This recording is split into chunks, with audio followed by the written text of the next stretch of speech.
Every father believes he would die for his child without hesitation. Jonas Whitfield discovered that sometimes the cruelest test isn't dying for them. It's choosing to save someone else's child while losing your own. The former gunslinger had hung up his guns for good, trading violence for the simple life of raising his daughter Annie on their quiet ranch outside Cedar Ridge. When raiders attacked the neighboring farm, Jonas heard the screams and rode into the chaos. He found little Katie trapped under burning wood and pulled her to safety. But while he was playing hero to a stranger's child, his own 10-year-old daughter vanished from their ranch without a trace. Now Jonas faces the unbearable truth that his moment of heroism cost him everything that mattered. How does a man live knowing that saving one life destroyed his own? Before we jump back in, tell us where you're tuning in from, and if this story touches you, make sure you're subscribed, because tomorrow I've saved something extra special for you. The morning sun painted the horizon in shades of amber and gold, casting long shadows across the Whitfield ranch as Jonas stepped onto his weathered porch. His calloused hands wrapped around a steaming cup of coffee, the bitter warmth a familiar comfort in the crisp dawn air. 10 years had passed since he'd hung his guns on the mantel, his retired Colt 45 gathering dust above the stone fireplace like a relic from another man's life. Those weapons had once made him legend. The ghost of Cedar Ridge, they'd called him in the saloons and gambling halls from Dodge City to El Paso. A man who could draw faster than lightning and shoot straighter than divine judgment. But that was before Annie came into his world like sunshine breaking through storm clouds. Before her tiny fingers wrapped around his thumb and changed everything he thought he knew about what mattered. "Papa, look what I made." Annie's voice danced across the morning air as she bounded from the cabin, her blonde hair catching the light like spun gold. In her small hands, she carried a crown woven from prairie grass and wildflowers, her creation as delicate and beautiful as the child who'd made it. Jonas set down his coffee and knelt to her level, his weathered face softening into the smile reserved only for her. "Well now, darling, that's the finest crown I've ever laid eyes on. Fit for a prairie princess." Annie's giggle was like music, pure and untainted by the harsh realities that had shaped her father's earlier years. She placed the crown on his graying head with the solemnity of a coronation ceremony. "Now you're the Prairie King, Papa, and Prairie Kings have to protect everyone in their kingdom." The words struck deeper than she could know. Jonas had spent the last decade trying to protect her from the very legacy that crown represented, the weight of violence, the burden of a reputation built on graves. He'd chosen this isolated ranch, this quiet life, precisely because it was far from the towns where his name still carried whispers of fear and respect. Their home sat in a valley sheltered by rolling hills, where the closest neighbor was the Morrison family, 3 miles east. Good people, hard-working folk who'd never known that the soft-spoken rancher who helped with their harvests had once been the most feared gunfighter in the territory. Jonas had crafted this new identity carefully, deliberately, like a man rebuilding himself from the ground up. The ranch itself was modest but well kept, a 2-room cabin with a stone fireplace, a barn that housed their horses and a milk cow, and endless acres of grassland where cattle grazed peacefully.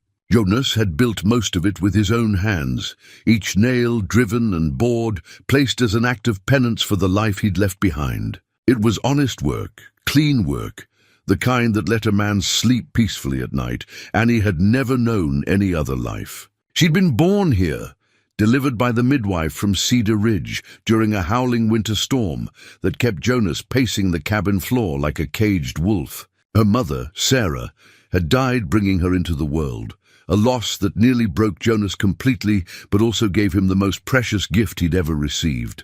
In Annie's eyes, he saw hope for redemption, a chance to be the man Sarah had always believed he could become. The child had her mother's gentle spirit, but her father's stubborn determination. She could ride a horse before she could properly walk, could track a wounded bird to help it heal, and possessed an innate kindness that humbled Jonas daily. At 10 years old, she was already showing signs of the beauty she'd inherit. Sarah's delicate features combined with Jonas's strong jawline and steady gaze. "Tell me the story again, Papa," Annie said, settling beside him on the porch steps, the flower crown now perched on her own head. "About the wooden horse."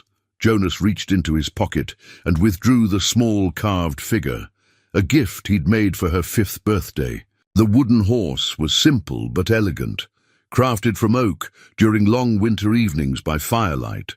It had become her most treasured possession, a symbol of the bond between them and the peaceful life they'd built together. "Well," Jonas began, his voice taking on the storyteller's cadence that always captivated her. "Once upon a time, there was a wild Mustang that roamed these very hills. He was proud and free, never letting anyone come close enough to touch him.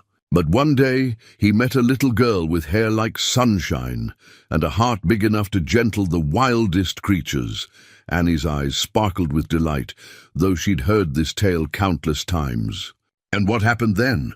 The Mustang realized that being wild and alone wasn't the same as being free. Real freedom came from choosing to stay with someone who loved you, choosing to protect what mattered most. So he traded his wildness for something better. A home, a family, a purpose worth staying for.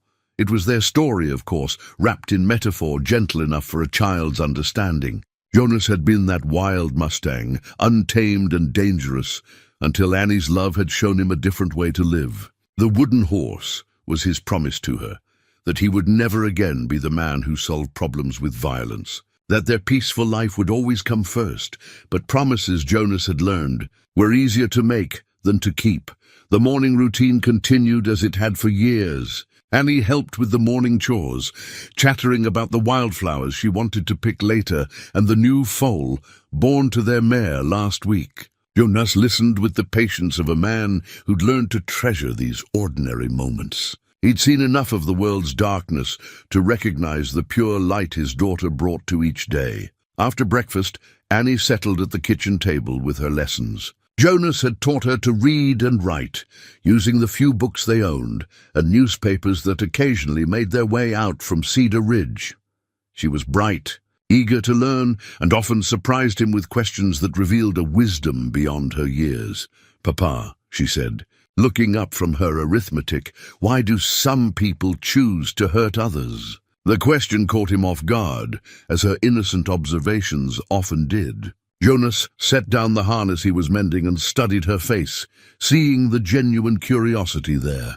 How did he explain the darkness in men's hearts to someone whose own heart knew only light? "Well, darling," he said carefully, "I think some folks get so hurt themselves that they forget how to be gentle. They think being strong means being hard, but real strength is knowing when to be gentle and when to protect the gentle things in the world." Annie nodded solemnly, as if filing away this wisdom for future consideration. "Is that why you stopped being a gunfighter? To protect gentle things?" The question hit him like a physical blow. He'd never explicitly told her about his past, but children had a way of picking up fragments from overheard conversations and piecing together truths adults tried to hide. Jonas knelt beside her chair, taking her small hands in his weathered ones. "Yes, sweetheart. I learned that the most important job any man can have is protecting the people he loves. Everything else is just noise." That afternoon, as Annie played in the meadow behind their cabin, Jonas found himself watching her with the kind of fierce, protective love that could move mountains or stop bullets. She was chasing butterflies, her laughter carrying on the wind like a prayer for all the good things in the world. The wooden horse was tucked safely in her apron pocket, as always, her talisman of security and love. The peace of that moment would be the last he'd know for a long time. In the distance, smoke was beginning to rise from the Morrison place, though Jonas wouldn't see it for another hour. Annie was weaving another flower crown, this one for the wooden horse, when the first gunshots echoed across the valley like thunder from a clear sky. Jonas's blood turned to ice water. Those sounds, rapid, deliberate, violent, belonged to a world he'd left behind. But they were close, too close, and getting closer. He called Annie's name, his voice sharp with sudden fear, but she was too far away to hear over the wind and her own happy humming.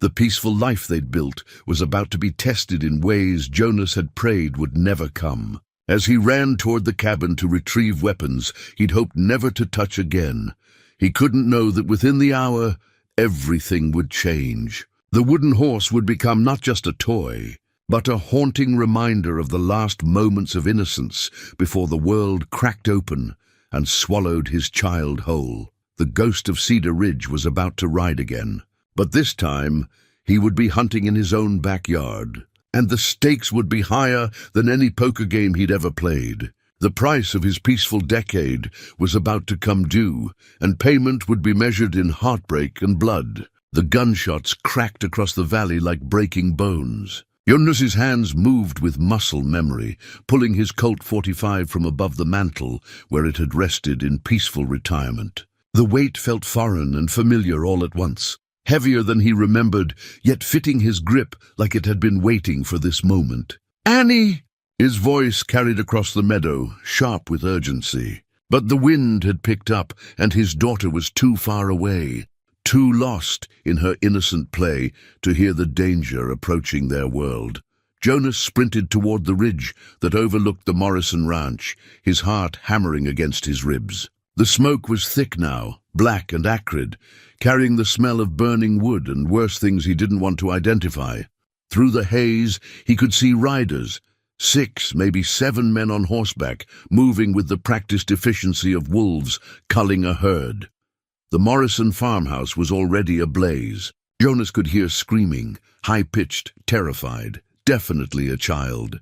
Without thinking, he was running down the slope, his boots sliding on loose shale, the gun heavy in his hand. Every instinct screamed at him to go back, to collect Annie first, to protect what was his. But the screaming continued, and Jonas Whitfield had never been able to ignore a child in danger. The scene at the Morrison place was hell painted in smoke and flame. Bodies lay scattered in the yard. Frank Morrison face down near his overturned wagon, his wife Helen crumpled by the garden gate. The raiders were methodical, professional, tossing anything valuable into saddlebags while the house burned behind them. That's when Jonas saw her, little Katie Morrison, maybe 8 years old, trapped beneath a fallen beam from the porch roof. She was conscious, crying, trying to push away the burning wood that pinned her legs. None of the raiders seemed to care.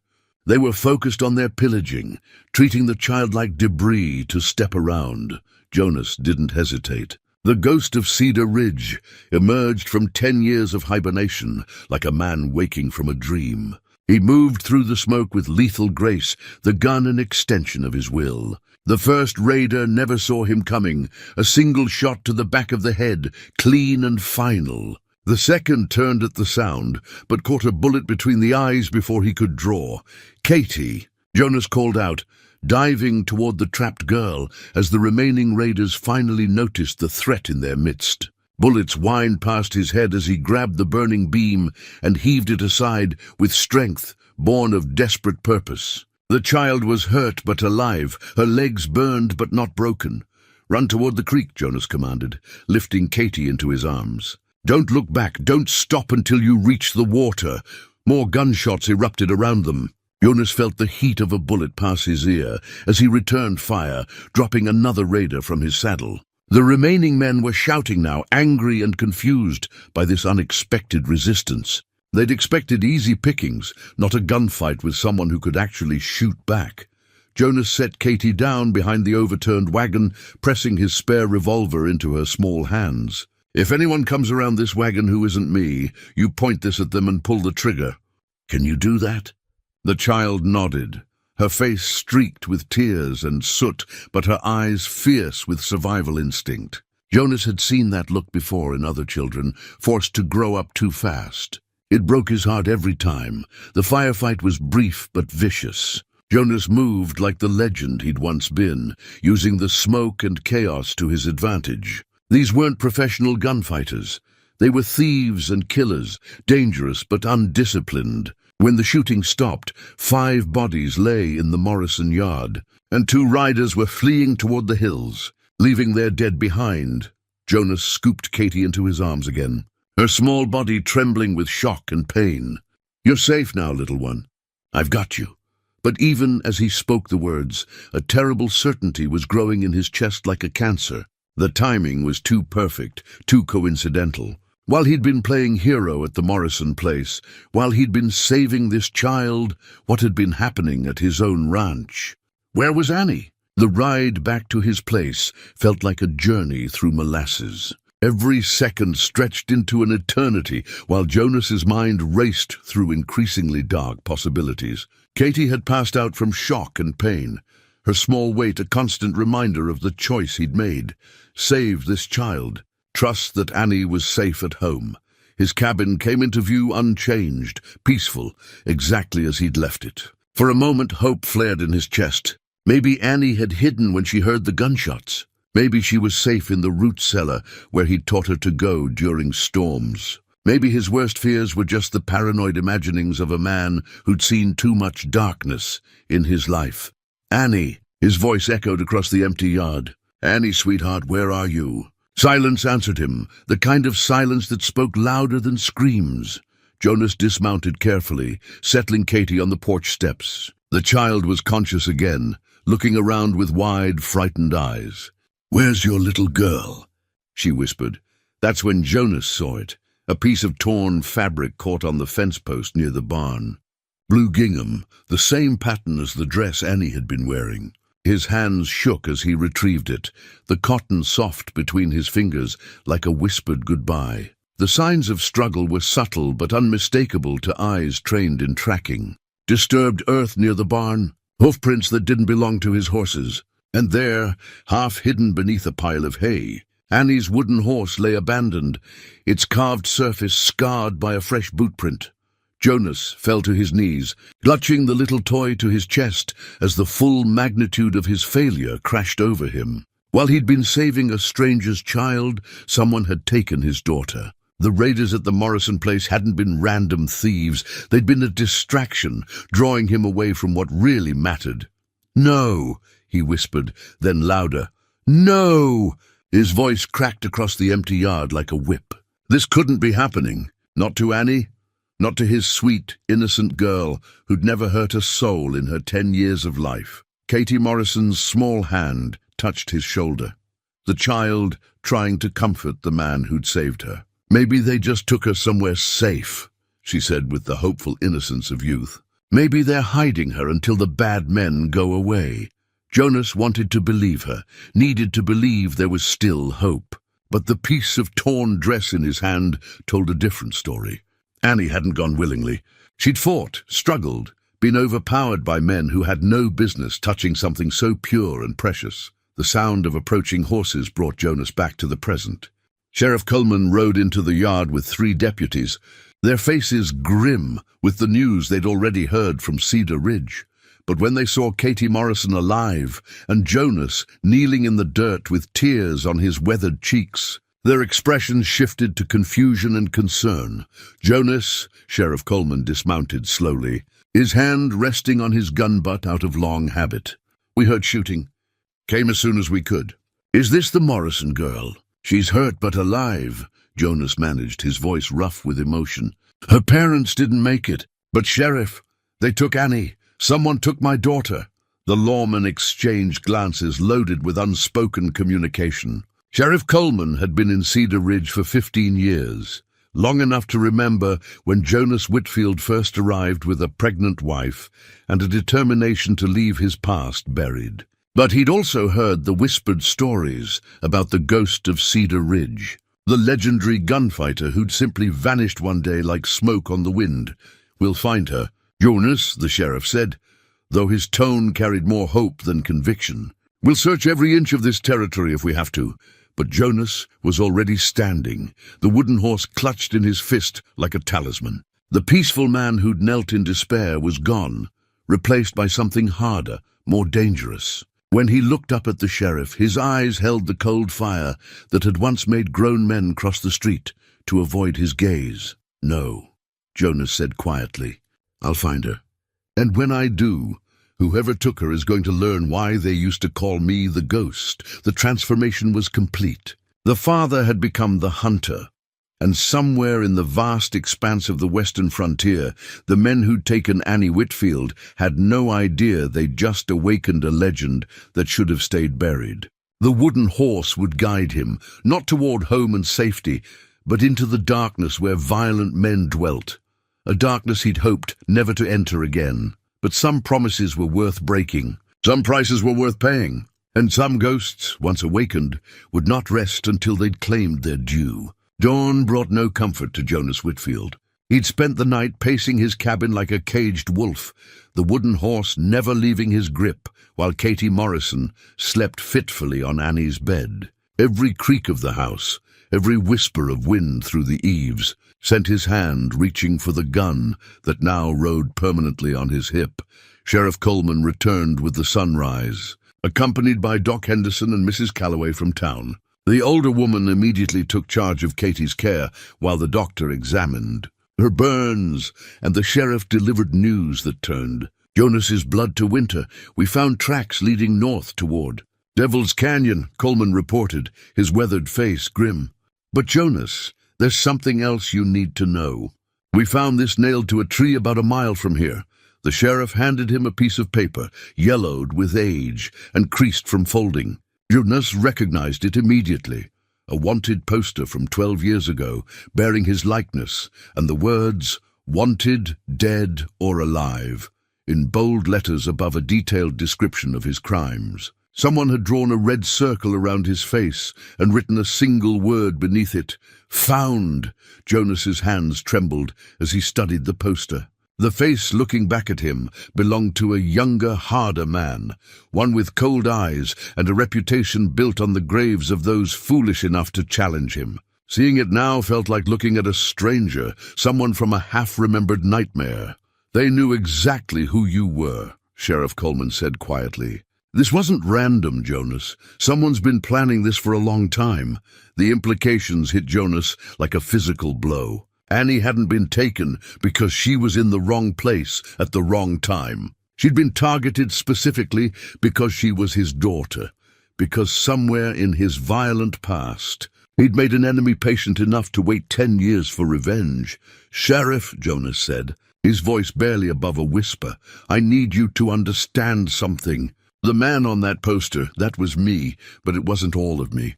I've done things I'm not proud of, killed men who probably had families of their own. But I never hurt an innocent, never." Coleman nodded slowly.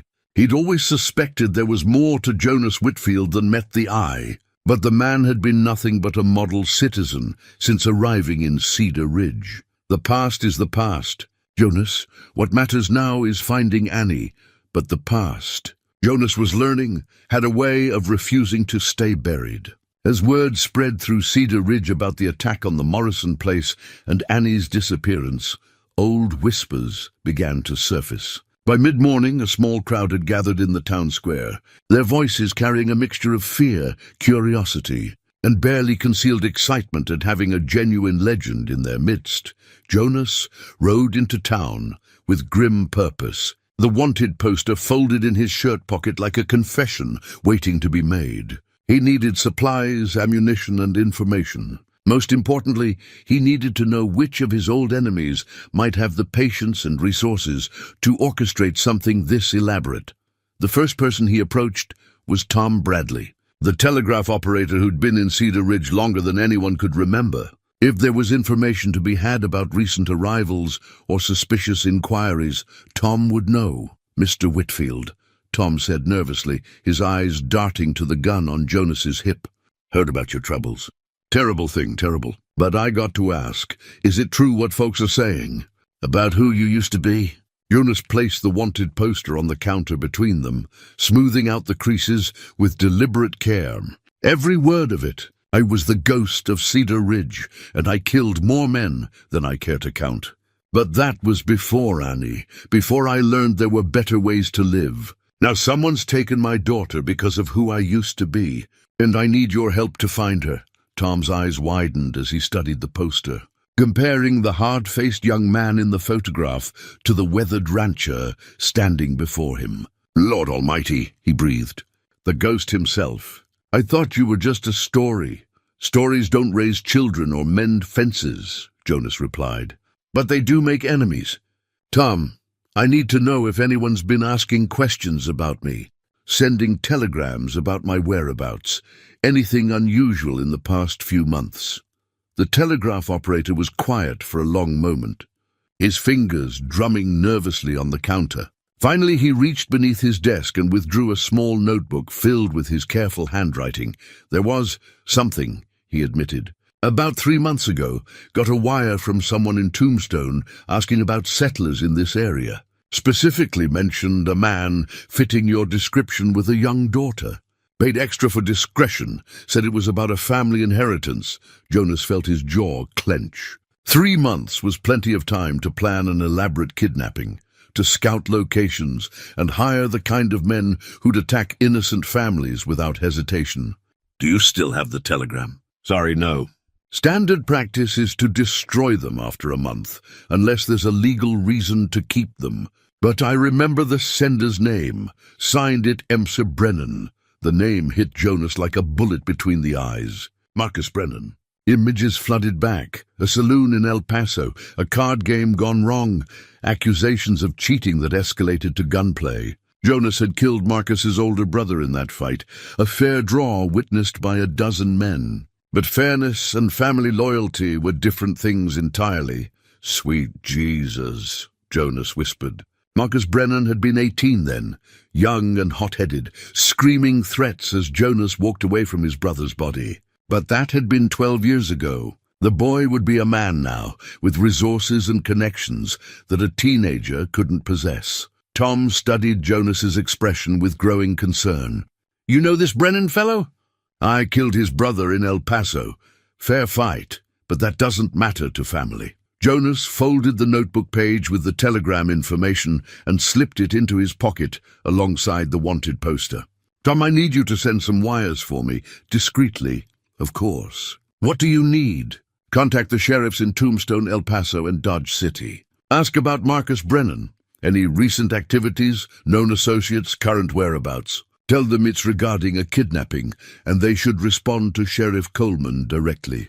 As Tom began composing the telegrams, Jonas became aware of the crowd gathering outside the telegraph office. Word had spread quickly through the small town, and people were staring at him with mixtures of awe, fear, and morbid curiosity. Some were whispering behind their hands, while others simply gawked at the living legend in their midst. Jonas stepped outside to face them, his hand resting casually on his gun butt, not as a threat, but as a reminder of what he was capable of when necessary. The crowd fell silent as his gaze swept over them, taking in faces he'd known as neighbors and friends for a decade. I know what you're all thinking, he said, his voice carrying clearly across the square.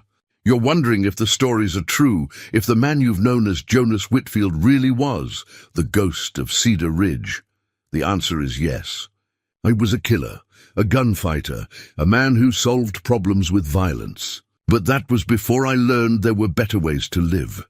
He pulled out the wooden horse, holding it up so everyone could see the simple toy that represented everything good in his world. This belongs to my daughter Annie.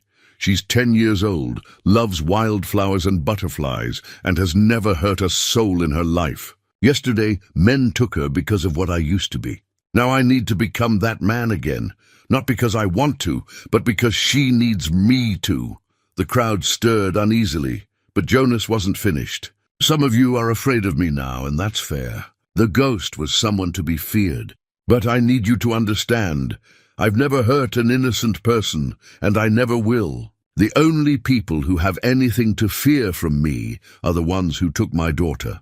Mary Caldwell, the school teacher who'd always been kind to Annie, stepped forward from the crowd. What can we do to help, Mr. Whitfield? Annie's a good child, and we all want her home safe.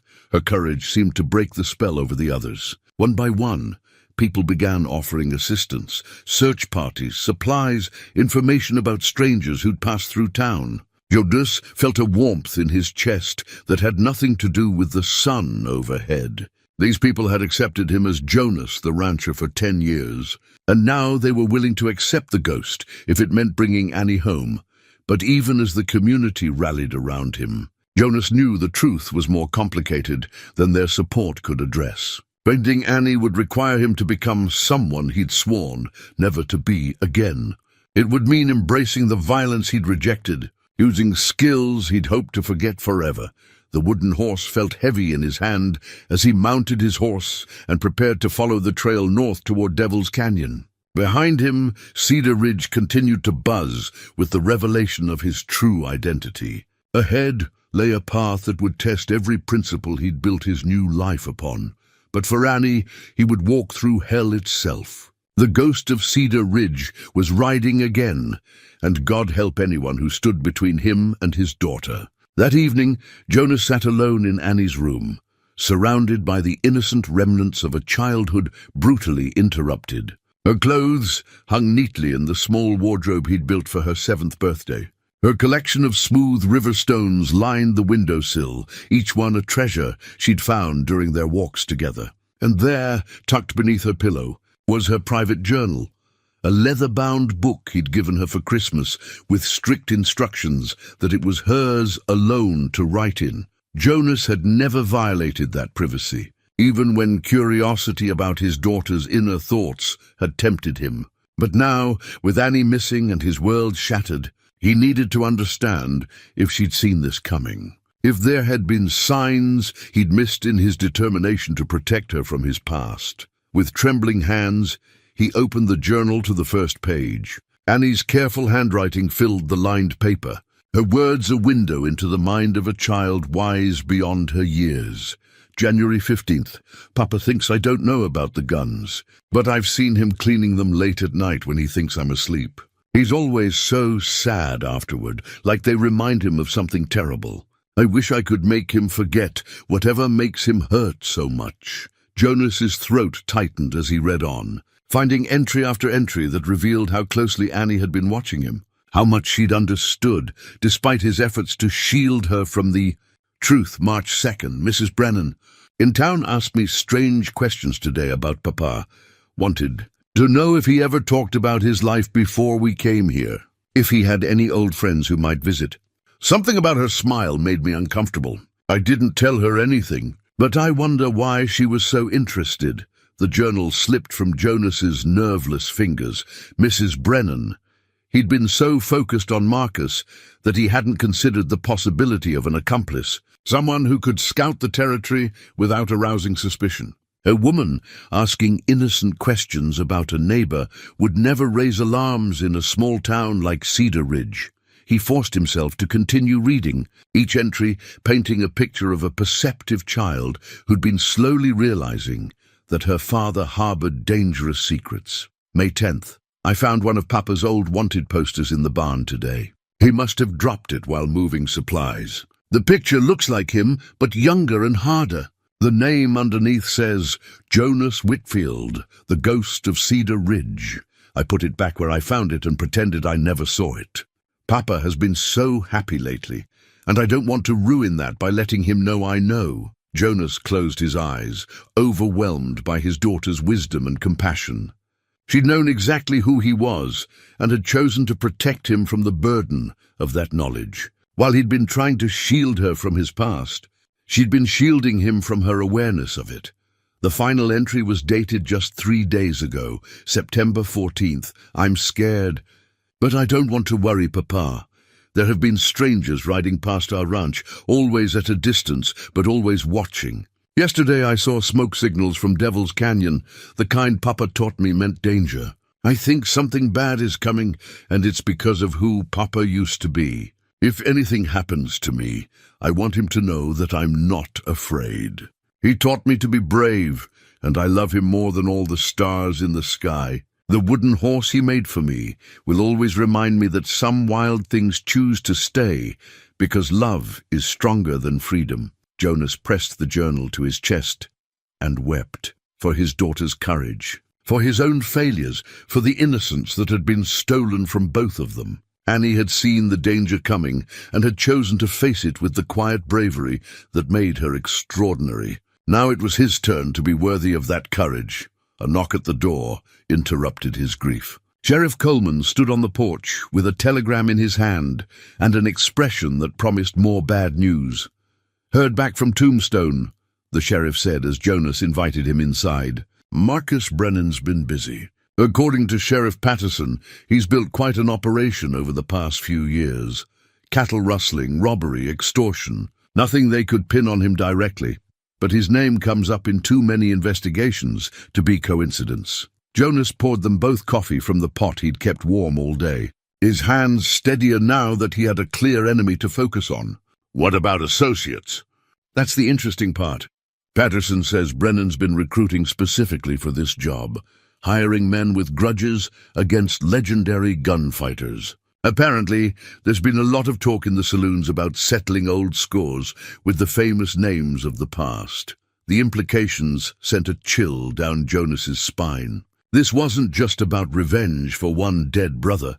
It was about making a statement, proving that the age of gunfighter legends was over. Marcus Brennan had turned his personal vendetta into something larger and more dangerous. "There's more," Coleman continued. "The woman calling herself Mrs. Brennan, real name's Catherine Morse. She's Marcus's cousin and apparently quite skilled at gathering information. Patterson says she's been working the towns between here and Tombstone for months, identifying targets and mapping out their routines." Jonas thought about all the times Catherine Morse had engaged Annie in conversation at the general store, all the seemingly innocent questions about their family life. The woman had been gathering intelligence with the patience of a spider spinning a web. "Sheriff, I need you to understand something," Jonas said, setting down his coffee cup with deliberate precision. "I'm going after them and I'm going alone. This isn't a job for lawmen or posses. The men who have Annie won't hesitate to kill her if they feel cornered." Coleman leaned back in his chair, studying Jonas with the calculating gaze of a man who'd spent 30 years reading criminals and heroes. "You're talking about going back to the old ways. Are you prepared for what that means?" "I've been preparing for it all day," Jonas replied. "I've cleaned my guns, loaded my saddlebags, and made my peace with what I'll have to do. The ghost of Cedar Ridge isn't just a reputation. It's a set of skills, a way of thinking that I've kept buried for 10 years. But some things once learned are never truly forgotten." The sheriff nodded slowly. Patterson mentioned something else. "Brennan's got a stronghold in the mountains north of Tombstone, place called Perdition Canyon. Natural fortress, easy to defend, hard to approach without being seen. If that's where they've taken Annie, then that's where I'm going." Jonas stood, the decision made and his path clear. "How many men does he have?" "Patterson estimates 15 to 20, all experienced gunmen. Jonas, even the ghost would have trouble with those odds." Jonas picked up Annie's journal and the wooden horse, slipping both into his coat pocket next to his heart. "Maybe, but the ghost never had anything worth dying for. That changes everything." As Sheriff Coleman prepared to leave, Jonas made one final request. "Keep an eye on Katie Morrison while I'm gone. She's been through enough, and if Brennan's men come back, they won't get near her," Coleman promised. "And Jonas, when you find Annie, you bring her home. Don't worry about justice or the law or anything else. Just bring that little girl home." After the sheriff left, Jonas spent the night making his final preparations. He cleaned and oiled his weapons with the methodical precision of a man who understood that his life might depend on their reliability. He studied maps of the territory between Cedar Ridge and Perdition Canyon, plotting routes that would keep him hidden from watching eyes. Most importantly, he wrote a letter to Annie, pouring his heart onto paper in case he didn't survive what was coming. "My dearest daughter," he wrote, "if you're reading this, it means I didn't make it back to you, but I want you to know that I never stopped trying. You are the best thing I've ever done with my life, the reason I became a better man than I ever thought possible. The wooden horse I made for you was a promise that love could tame even the wildest spirits. I'm breaking that promise now, becoming wild again, but only because sometimes love requires us to embrace our darkness, to protect our light. Be brave, be kind, and remember that every choice I made was guided by my love for you." At dawn, Jonas Whitfield saddled his horse and rode out of Cedar Ridge. Behind him, He left the life of a peaceful rancher and father. Ahead lay the resurrection of the ghost and a reckoning 12 years in the making. The wooden horse rode with him, a talisman of love in a world about to be painted red with violence. Somewhere in the vast expanse of the frontier, Annie Whitfield was waiting for her father to save her. She didn't know that the man riding to her rescue was about to become someone she'd never met, someone dangerous enough to walk into hell itself and come out the other side. The transformation was complete. The ghost of Cedar Ridge had risen from his grave, and God help Marcus Brennan and anyone who stood between a father and his stolen child. 3 days of hard riding brought Jonas to the abandoned mining camp in Devil's Canyon, a place where hope had died with the last of the silver ore 20 years ago. The skeletal remains of wooden buildings stood like tombstones against the harsh landscape, their weathered boards bleached white by sun and wind. But it was the signs of recent habitation that made Jonas's pulse quicken. Fresh horse droppings, still warm ashes from cooking fires, and most importantly, a small piece of blue gingham cloth caught on a thorny bush. Jonas dismounted and approached the fabric with the reverence of a man handling a religious relic. It was definitely from Annie's dress, torn roughly as if she'd been dragged past the bush while struggling. The cloth still held a faint trace of the lavender soap she used, a scent that brought back memories of bath time and bedtime stories. But there was something else, a darker stain on the fabric that made Jonas's blood run cold. It wasn't much, just a few drops, but in the context of his daughter's captivity, even Annie's slightest injury filled him with a rage that threatened to consume what remained of his civilized restraint. The camp itself told a story of organized criminal efficiency. The men who'd held Annie here had been disciplined, methodical. They'd posted guards, maintained their weapons, and left minimal evidence of their presence. But they hadn't counted on being tracked by someone who'd learned to read sign from Apache scouts and Comanche warriors during his years on the frontier. Jonas found the grave markers. Behind the largest building, 3 wooden crosses, marking fresh graves. His heart stopped until he read the roughly carved names: Jake Morrison, Helen Morrison, and Pete Morrison. The raiders had brought their victims here for burial, which suggested either a twisted sense of honor or a calculated decision to avoid, leaving bodies that might attract unwanted attention. More disturbing was what he found in the largest cabin, evidence that this wasn't Marcus Brennan's first kidnapping operation. Personal effects from other victims lay scattered across a makeshift table: a child's bracelet, a woman's wedding ring, a man's pocket watch engraved with the words, "To Samuel, with love, Margaret." Each item represented a life destroyed, a family torn apart by Brennan's expanding criminal enterprise. But it was the silver locket nestled among these trophies that stopped Jonas's heart completely. Heart-shaped and delicately engraved, it was the one he'd given Annie for her 9th birthday. The locket his late wife Sarah had worn during their courtship, passed down to their daughter as a symbol of enduring love.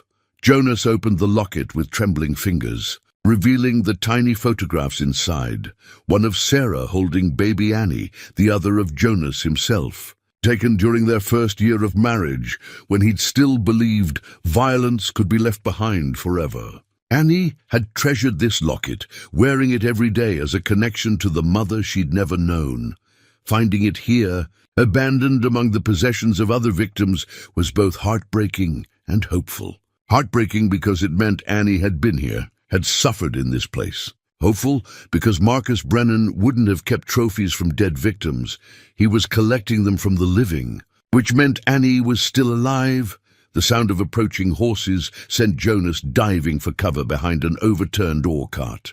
3 riders emerged from the canyon's narrow entrance, moving with the casual confidence of men returning to familiar territory. Jonas recognized the type immediately. Professional killers who'd learned their trade in range wars and cattle feuds. The kind of men who sold their guns to whoever paid best. "Brennan's getting impatient," the lead rider was saying as they dismounted near the cabin. "Wants to know why the ghost hasn't shown up yet." Maybe the old legend's lost his nerve, or maybe he's smarter than we thought, replied another, a scarred man with the cold eyes of a born killer. Could be he's tracking us right now, waiting for the right moment to strike. The third man laughed, a sound like grinding glass. The ghost's been playing farmer for 10 years. Man loses his edge when he stops using it. Besides, even if he does come, it's 3-to-1 odds. Jonas smiled grimly from his hiding place. They were about to learn that some edges never dulled, only waited for the right moment to cut. He checked his weapons one final time. 2 Colt 45s, a Winchester rifle, and a knife his Cherokee friend had taught him to throw with lethal accuracy. More importantly, he had the element of surprise and the cold fury of a father whose child had been stolen. The first man died without ever seeing Jonas coming. A thrown knife caught him in the throat as he bent to light a cigarette, cutting off his life mid-draw. The second spun toward the sound of his partner's gurgling death rattle, but Jonas was already moving, the Winchester barking twice in rapid succession. The bullets took the scarred man's center mass, dropping him like a felled tree. The third raider, the one who'd laughed about the ghost losing his edge, found himself staring down the barrel of Jonas's Colt before he could clear leather. The man's face went pale as recognition dawned. He was looking at death incarnate, the legendary gunfighter whose reputation had been built on moments exactly like this. "Please," the man whispered, his gun hand trembling. "I got a family." "So do I," Jonas replied, his voice carrying the finality of a judge pronouncing sentence. "Where did Brennan take my daughter?" "Perdition Canyon, about 50 miles south. There's a fortress built into the rock walls, maybe 20 men guarding it. But mister, even if you are the ghost, you can't take that place alone. Tell me about the defenses." The man's words came in a rush, desperate to buy himself a few more moments of life. He described the canyon's layout, the guard positions, the routines Brennan's men followed. Most importantly, he revealed that Annie was being held in the main house, under heavy guard, but apparently unharmed. "Brennan's saving her for something special," the raider said. "Plans to make you watch before he kills you both. He's got some kind of revenge planned that's supposed to make you suffer like he did when you killed his brother." Jonas absorbed this information with the cold calculation of a military strategist. Brennan wanted him alive long enough to witness Annie's suffering, a weakness Jonas could exploit if he was clever enough. "One more question," Jonas said, his gun never wavering. "How many other children has Brennan taken?" The man's eyes darted away, confirming Jonas's worst suspicions. "Half a dozen, maybe more. He sells some, keeps others for leverage. Your girl ain't the first, and she won't be the last if you don't stop him." The rage that filled Jonas was pure and cold, like winter moonlight on fresh snow. Marcus Brennan hadn't just taken Annie for revenge. He'd built an entire operation around destroying innocent lives. The boy who'd screamed threats over his brother's grave had become something far worse than a simple killer. "What's your name?" Jonas asked. "Charlie Weiss." "Charlie, I want you to ride back to Perdition Canyon and deliver a message to Marcus Brennan. Tell him the ghost of Cedar Ridge is coming, and he has 24 hours to release my daughter and every other child he's holding. If he does that, I'll let him live. If he doesn't. Jonas's smile was colder than a grave in winter. "Then I'll show him why legends never really die. They just wait for the right moment to remind the world why they were feared." Charlie Weiss mounted his horse with shaking hands, clearly torn between his fear of Jonas and his fear of returning to Brennan with such a message. In the end, his terror of the ghost won out, and he spurred his horse toward Perdition Canyon like the devil himself was giving chase. Jonas watched him disappear into the heat haze before turning his attention to the bodies of the other 2 raiders. He searched them methodically, finding ammunition, supplies, and most importantly, a detailed map of Brennan's fortress marked with guard positions and patrol routes. It seemed Brennan's confidence in his mountain stronghold had made him careless about operational security. As the sun began its descent toward the western mountains, Jonas prepared for the final phase of his journey. He'd found Annie's trail and confirmed she was alive, but the hardest part still lay ahead. Perdition Canyon lived up to its name, a natural fortress that had never been successfully assaulted in all the years outlaws had used it as a refuge. But Jonas Whitfield wasn't just any attacker. He was the ghost of Cedar Ridge, and he was coming home to collect what belonged to him. The silver locket went into his pocket next to Annie's wooden horse and journal. 3 talismans to remind him what he was fighting for when the violence started in earnest. The abandoned mining camp fell silent again as Jonas rode south, leaving behind 3 graves and the promise of more to come. Somewhere ahead, in a canyon carved from living rock, his daughter was waiting for rescue. And somewhere in that same canyon, Marcus Brennan was about to learn that some debts could only be paid in blood. The ghost had tasted violence again and found it as familiar as breathing. The peaceful rancher was gone, perhaps forever, replaced by something primal and deadly that had been sleeping in Jonas's soul for 10 long years. Annie's captors had awakened a legend, and legends, once roused, were almost impossible to stop. The wooden horse and silver locket clinked together in his pocket as his horse's hooves beat a steady rhythm against the hard-pan earth. Each step brought him closer to a reckoning that would either restore his family or destroy what remained of his soul. But for Annie, Jonas Whitfield was prepared to pay any price, even if it meant becoming the monster he'd spent a decade trying to forget. The cemetery on the hill outside Cedar Ridge held the mortal remains of Sarah Whitfield beneath a simple granite headstone Jonas had carved himself. He'd ridden hard through the night to reach this place, driven by a need for guidance that only his late wife could provide. As dawn painted the sky in shades of pink and gold, Jonas knelt beside her grave with his hat in his hands and his soul laid bare. "I don't know if you can hear me, Sarah," he whispered, his voice rough with exhaustion and emotion. "But I need your help. I need to know I'm doing the right thing." The burned photograph he'd carried for 10 years lay beside the headstone, a family portrait taken when Annie was barely a year old. The flames had charred the edges and damaged the surface, but their faces were still visible. Sarah's gentle smile, Jonas's protective stance, and baby Annie sleeping peacefully in her mother's arms. It was the only picture he had of them together, saved from a house fire that had claimed all their other memories.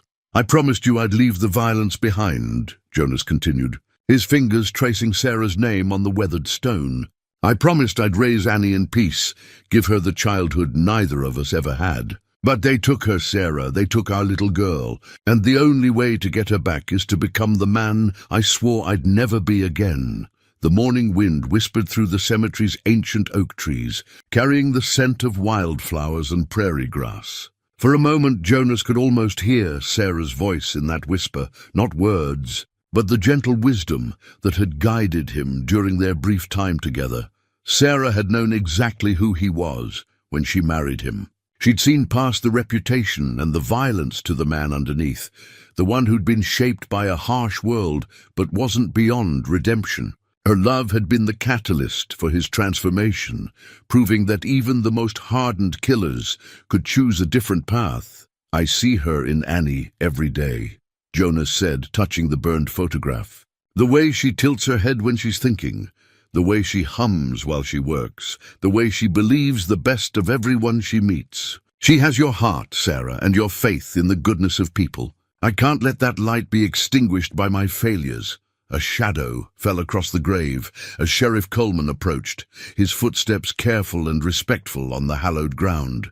The lawman had ridden hard to catch up with Jonas, bringing news that couldn't wait for a more convenient time.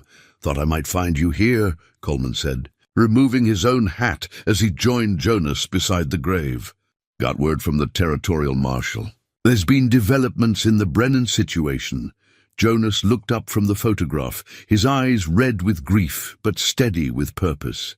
"What kind of developments?" "The good news is we've confirmed your daughter's location. Charlie Weiss reached Perdition Canyon and delivered your message. Brennan's response was to hang him from the canyon wall as a warning to anyone else thinking of betraying him. And the bad news?" Coleman's expression grew grim. "Brennan's not just holding Annie. We've got reports of at least 6 other children being held in that canyon, taken from families across the territory over the past year. Jonas, this isn't just about revenge anymore. It's about stopping a monster who's been preying on innocent families while we all look the other way. Jonas closed his eyes, feeling the weight of responsibility settle on his shoulders like a lead blanket. It wasn't enough to save Annie.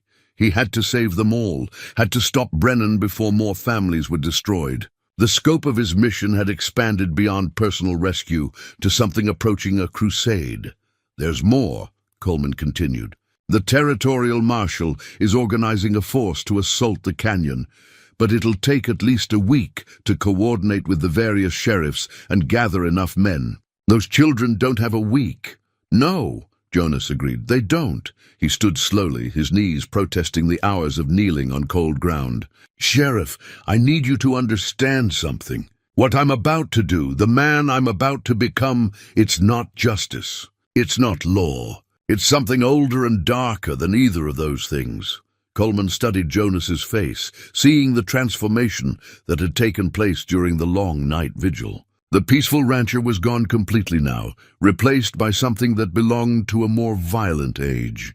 The children, Jonas. Remember the children. I'll remember. Jonas carefully folded the burned photograph and slipped it into his pocket with Annie's wooden horse and journal. But I need you to remember something too. If I don't come back from Perdition Canyon, if something happens to me in that place, make sure Annie knows I tried. Make sure she knows I never stopped fighting to bring her home. You'll come back, Coleman said firmly. You'll come back because those children need you to come back. Because Annie needs her father, not just the ghost of Cedar Ridge.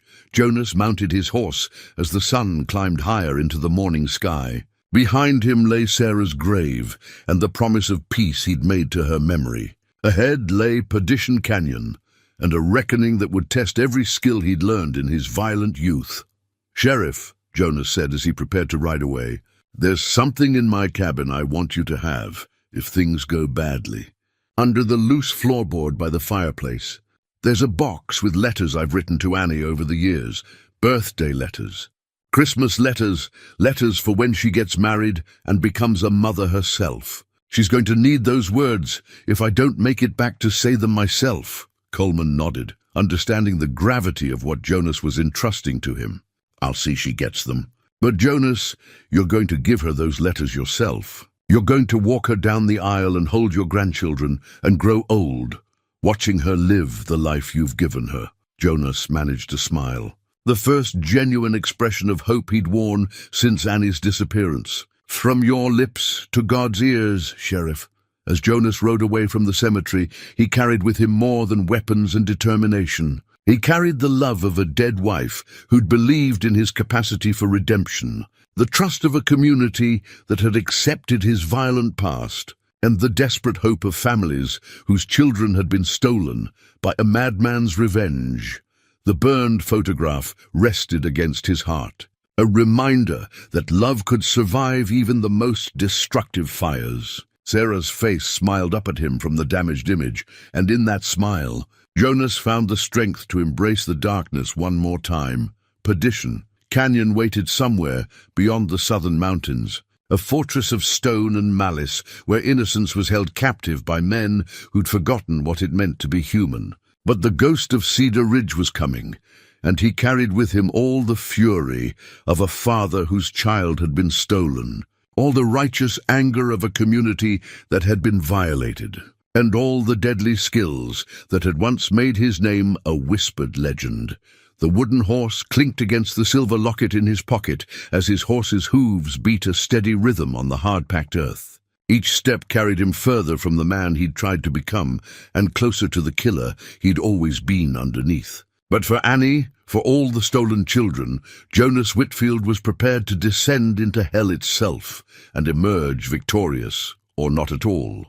The transformation was complete. The ghost had risen from his decade-long grave, and Marcus Brennan was about to learn that some legends were forged in blood and tempered by love. Forces too powerful for any fortress to contain. Jonas reached Perdition Canyon as the sun hung low in the western sky, painting the rocky walls in shades of blood and shadow. The natural fortress rose from the desert floor like a monument to human evil, its narrow entrance guarded by men who'd kill without hesitation or remorse. But it wasn't the visible defenses that gave Jonas pause. It was the blood-stained map he'd discovered hidden in his own saddlebags, tucked beneath supplies he'd packed in the darkness of his grief-stricken flight from Cedar Ridge. The map hadn't been there when he'd left home. Someone had placed it during one of his stops, slipped it into his gear with the skill of a professional thief. But as Jonas studied the detailed layout of Perdition Canyon's defenses, a horrible realization began to dawn. This wasn't intelligence gathered by Marcus Brennan's scouts. It was drawn in his own hand, created during his days as the ghost of Cedar Ridge, when he'd used this very canyon. As a hideout between jobs, his hands trembled as memories flooded back, dark months when he'd been running from a posse out of Denver, when Perdition Canyon had sheltered him and a dozen other outlaws while they planned their next crimes. He'd mapped every entrance, every guard position, every weakness in the natural defenses, because that's what professional killers did when they needed a safe haven. But that wasn't the worst revelation. Scrawled in the margin of the map, in handwriting, he recognized with sickening clarity were the names and locations of his victims from those years, men he'd killed in fair fights and cold blood alike. And there, circled in fresh red ink, was a name that stopped his heart. Thomas Brennan, El Paso, July 15th, 1871. Jonas sank to his knees in the desert sand, the full magnitude of Marcus Brennan's revenge finally becoming clear. This wasn't just about one dead brother or even Annie's kidnapping. Brennan had been studying Jonas's past with the obsessive dedication of a scholar, learning not just who he'd killed, but how he'd lived, where he'd hidden, what methods he'd used to stay alive in a world where violence was the only currency that mattered. The map was a message, a demonstration of how thoroughly Brennan had infiltrated Jonas's life. If he could slip this document into Jonas's saddlebags without being detected, what else had he done? What other preparations had he made while Jonas lived in blissful ignorance on his quiet ranch? A sound in the rocks above made Jonas look up to find himself surrounded by armed men who'd emerged from concealment with the silent efficiency of hunting wolves. 6 rifles pointed at his chest while their owners smiled with the cold satisfaction of trappers who'd finally cornered their prey. "Marcus figured you'd come this way," said the leader. A scarred gunman Jonas recognized from his own violent past. "Said you always were predictable when you got angry. Drop your weapons and step away from the horse." Jonas had no choice but to comply. The rifles never wavered as he carefully removed his gun belt and rifle, placing them on the ground with the deliberate movements of a man who understood that death was only a trigger pull away. But even as he surrendered his weapons, his mind was racing through possibilities, cataloging weaknesses, planning for an opportunity that might never come. "Been a long time, Ghost," said another of the gunmen. This one missing his left eye from an encounter with Jonas's knife years ago in a Dodge City saloon. "You killed a lot of good men back in the day. Time to settle some debts." They bound his hands with rope and threw him across his horse like a sack of grain, the humiliation burning almost as much as the knowledge that he'd walked straight into Brennan's trap. The ride to the canyon's main compound was a blur of rocky walls and jeering faces, but Jonas forced himself to observe everything: guard positions, weapons caches, possible escape routes. Even captured and helpless, the ghost of Cedar Ridge was still gathering intelligence. The fortress itself was more elaborate than he'd remembered from his outlaw days. Marcus Brennan had spent years and considerable resources turning the natural canyon into an impregnable stronghold. Guard towers had been carved into the rock walls, connected by narrow ledges that would be impossible to assault without heavy casualties. The main house sat at the canyon's heart, protected by multiple layers of defenses and overlooked by rifle positions that could cover every approach.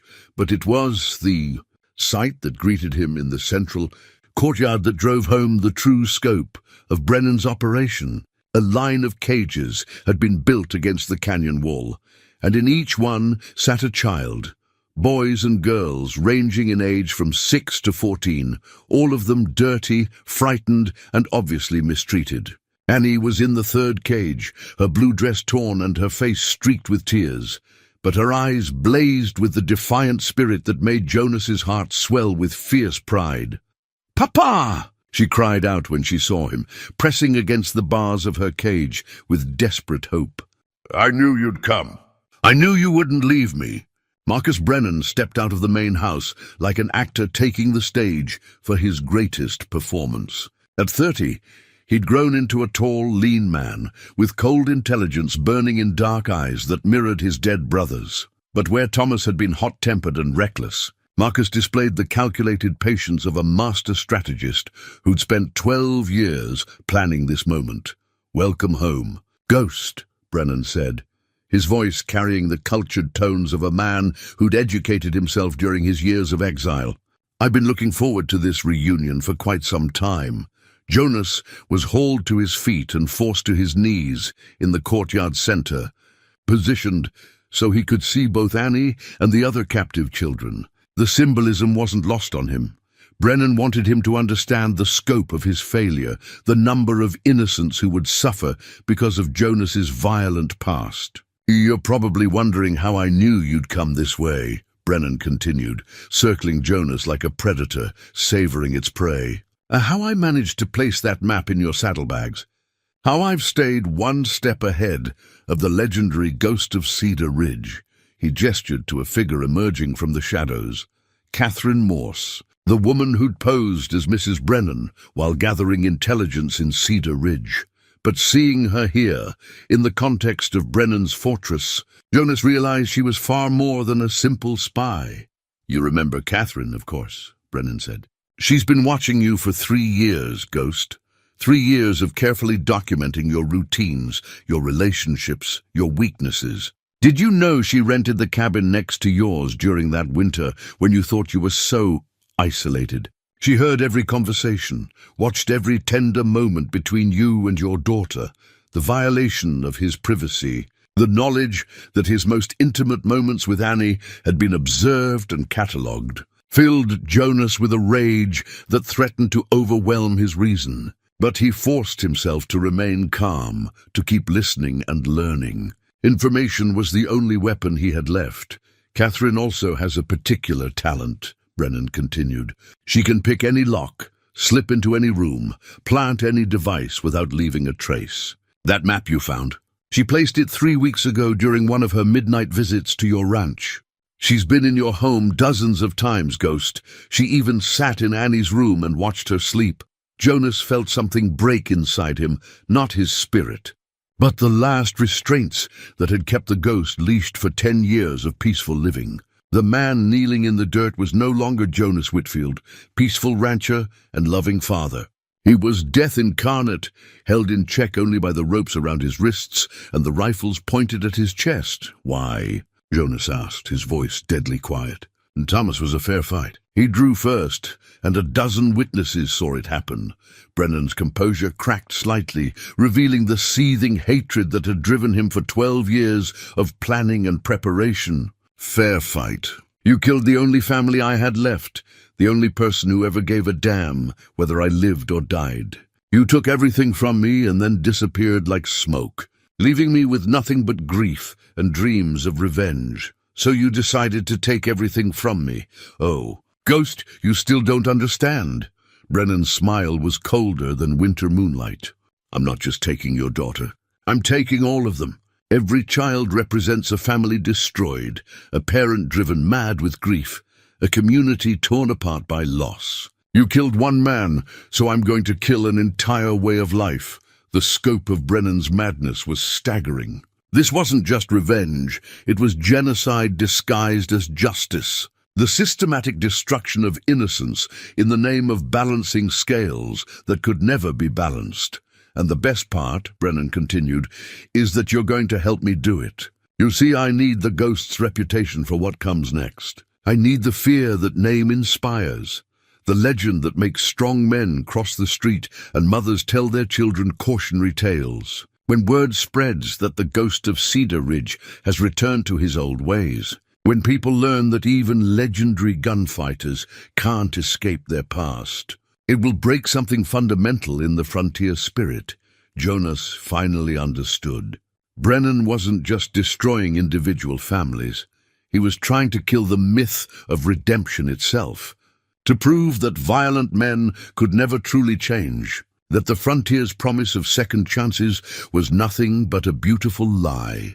The blood-stained map in his pocket contained more than the layout of Perdition Canyon. It contained the locations of every family he'd helped during his years as a peaceful rancher, every friend he'd made, every life he'd touched with his attempts at redemption. Brennan had been mapping not just his past crimes, but his attempts at atonement, preparing to destroy both in one calculated campaign of terror. "You're insane," Jonas said simply. "Am I? Or am I just the first person honest enough to acknowledge what you really are underneath all that domestic pretense?" Brennan gestured to the caged children. "Look at them, Ghost. Look at the innocence you've destroyed just by existing. Every child in those cages is there because their parents believed in the lie of redemption, because they thought monsters could become men." Jonas looked at Annie, saw the trust and love still shining in her eyes, despite everything she'd endured. In that moment he realized that Brennan had made one crucial miscalculation. The man kneeling in the dirt wasn't the same person who'd killed Thomas Brennan 12 years ago. That man had been a killer seeking redemption.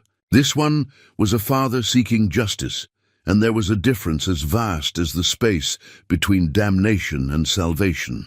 The ghost of Cedar Ridge was indeed about to return.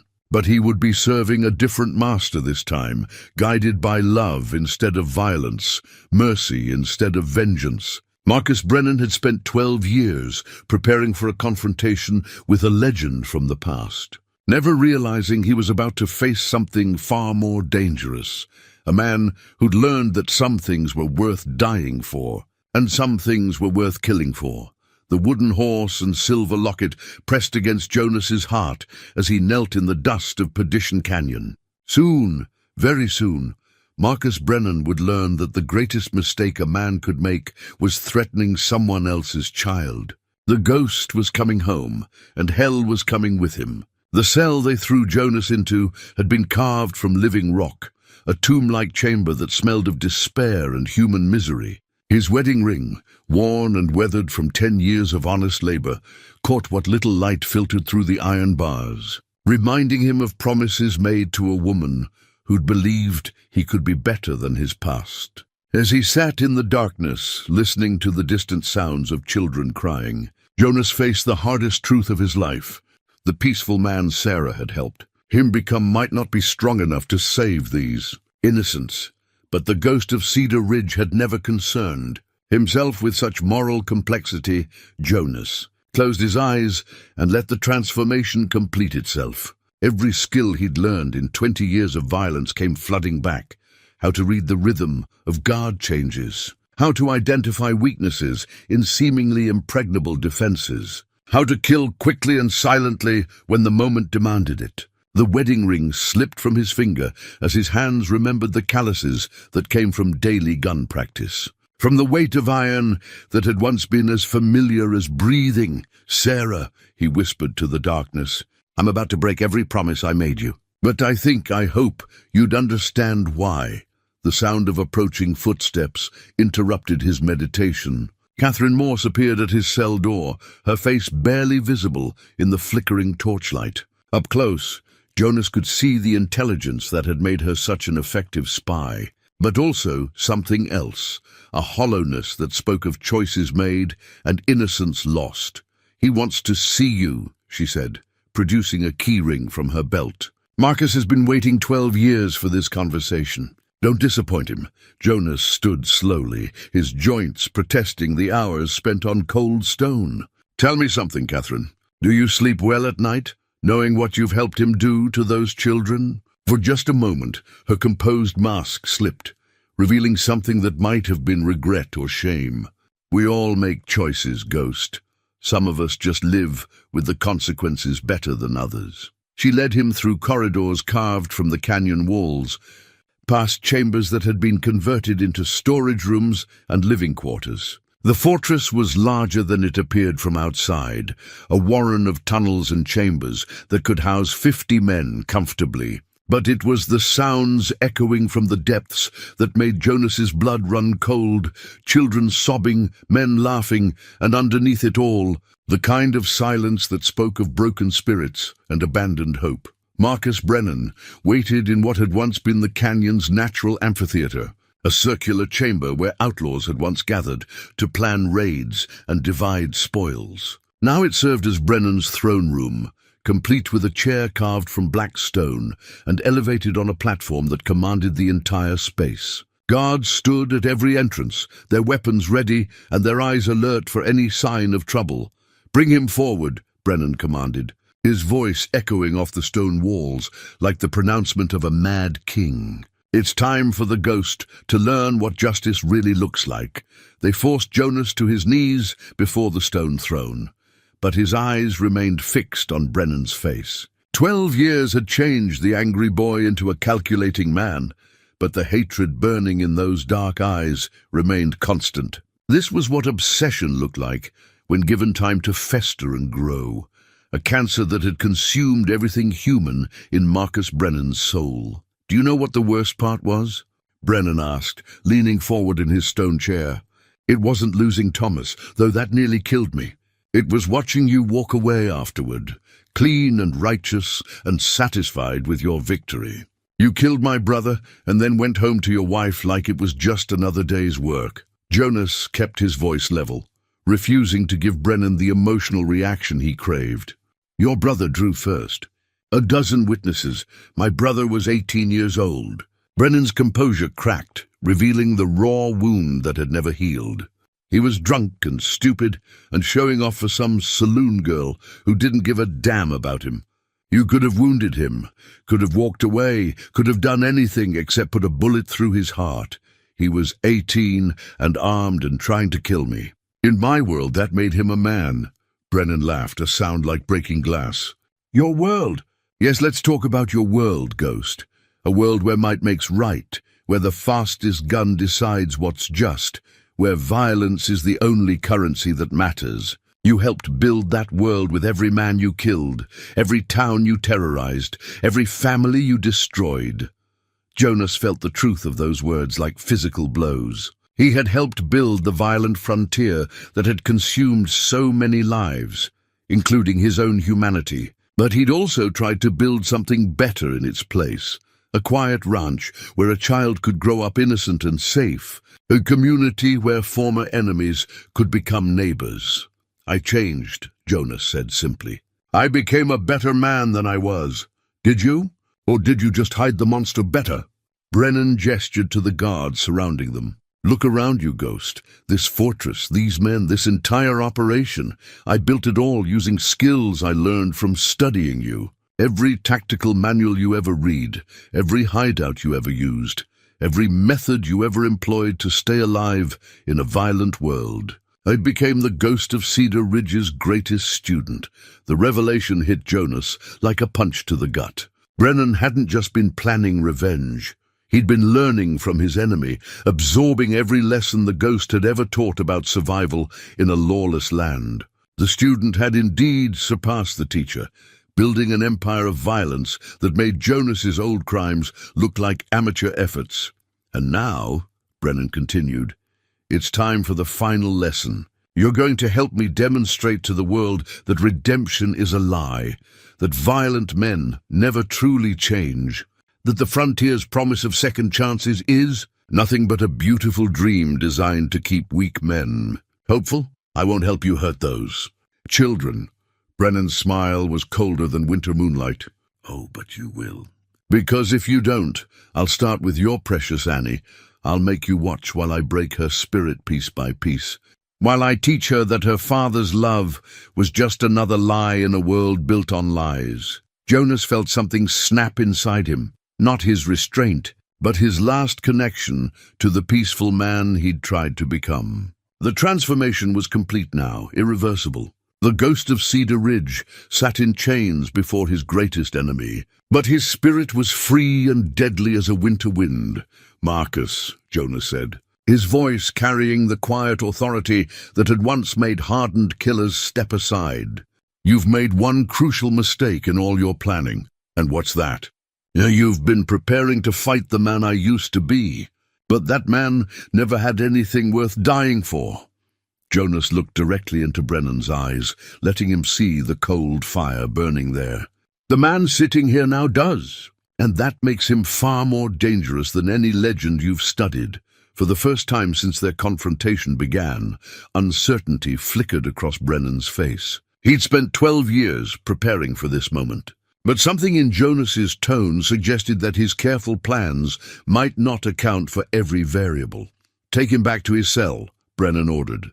But his voice lacked its earlier confidence. "Tomorrow, we'll see how dangerous the ghost really is when his daughter's life hangs in the balance." As the guards dragged him away, Jonas caught Catherine Morse's eye. For just a moment their gazes met and held, and he saw something there that gave him hope, doubt perhaps, or the first stirring of a conscience she'd thought permanently buried. It wasn't much, but in a fortress built on loyalty bought with fear and greed, the smallest crack could bring down the entire structure. Back in his cell, Jonas began his final preparations. The wedding ring lay on the stone floor where he'd dropped it, a symbol of the peaceful life he was leaving behind forever. He'd made his choice, to become the monster again, if that's what it took to save the innocents. Sarah would understand, he told himself. She'd loved the man he'd become, but she'd also known the man he'd been. And sometimes, in a world that worshipped violence, it took a monster to defeat other monsters.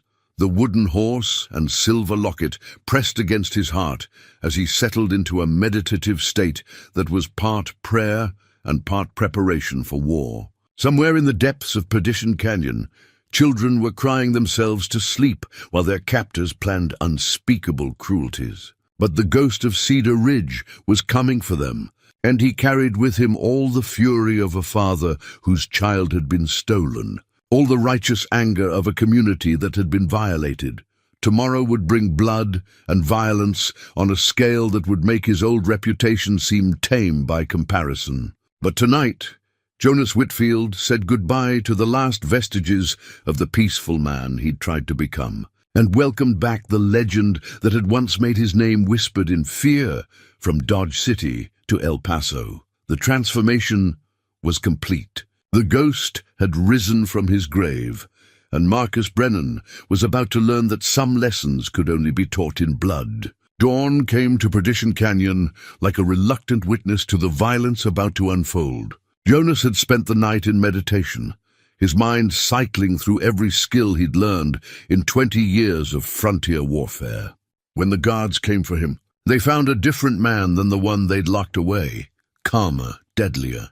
Transformed by the knowledge that this day would end either in salvation or damnation. They dragged him to the central courtyard, where Marcus Brennan waited with theatrical precision. The children's cages had been arranged in a semicircle, ensuring that Jonas could see every frightened face, every tear-streaked cheek. Annie sat in the center cage, her blue hair ribbon, the one her mother had worn as a girl, somehow still bright against her tangled blonde hair. "Good morning, Ghost," Brennan said, his voice carrying across the courtyard like a funeral dirge. "I trust you slept well. Today is a very special day, the day the legend of redemption dies forever." Jonas said nothing, his eyes cataloguing every detail of the scene before him. 12 guards positioned around the courtyard, 6 more on the canyon walls above, weapons trained on both him and the children. Catherine Morse stood beside Brennan's throne, her face carefully neutral, but her hands trembling slightly. And there, lying on a table beside the stone chair, were his weapons, cleaned, oiled, and loaded with deliberate care. "You see, I want this to be fair," Brennan continued, gesturing toward the guns. "When word spreads of what happens here today, I want no one to say that the ghost of Cedar Ridge wasn't given every chance to prove his legend. You'll have your weapons, your skills, your reputation. All I ask in return is that you demonstrate them properly." The trap was elegant in its simplicity. If Jonas fought and lost, Brennan would have broken the legend of the ghost publicly and decisively. If he won, but any children died in the crossfire, Brennan would have proven that violent men always destroyed the innocents they claimed to protect. Either outcome would serve Brennan's larger purpose of proving that redemption was impossible for men like them. "What exactly are you proposing?" Jonas asked, his voice carrying the deadly calm that had once made grown men reconsider their life choices. "A simple demonstration. I'll give you your guns and a chance to save these children. All you have to do is kill every man in this canyon before they kill the innocents." Easy enough for the legendary ghost of Cedar Ridge, wouldn't you say? Brennan snapped his fingers, and his men began taking positions around the caged children. Each guard held a rifle pointed at a small head, their fingers resting on triggers that would end innocent lives at the first sign of resistance. Of course, if you prefer, you can simply kneel there and watch, while we demonstrate what happens to the children of men who thought they could escape their past. Brennan's smile was colder than a grave in winter. "The choice, as always, is yours." Jonas looked at Annie, saw the trust still burning in her eyes despite everything she'd endured. In that moment, he realized that Brennan had made one crucial miscalculation. The ghost of Cedar Ridge had never been about speed or skill or reputation. He'd been about doing whatever was necessary to survive in a world that worshipped violence. And this new ghost, the one born from a father's love rather than a killer's pride, was capable of things the old legend had never imagined. "Cut me loose," Jonas said simply. The ropes fell away from his wrists as if they'd been waiting for this moment. Jonas walked slowly toward the table where his weapons waited, each step measured and deliberate. The guards tensed, their rifles tracking his movement, but none dared fire without Brennan's direct order. Jonas strapped on his gun belt with the ritual precision of a priest donning sacred vestments. The weight of the Colts felt familiar, comfortable, like welcoming home old friends who'd been away too long. But it was the feeling of completeness that surprised him, not the satisfaction of a killer returning to his craft, but the certainty of a protector taking up arms for the innocent. "You feel it, don't you?" Brennan called out, his voice thick with satisfaction. "The old hunger, the need for violence that you've been suppressing for 10 years. This is who you really are, Ghost. This is who you've always been." Jonas drew both pistols in one fluid motion, the steel singing as it cleared leather. But instead of pointing them at Brennan's men, he held them at his sides, his stance relaxed and unthreatening. "You're wrong, Marcus," Jonas said, his voice carrying clearly across the silent courtyard. "I know exactly who I am. I'm Annie Whitfield's father, and that's all I've ever wanted to be.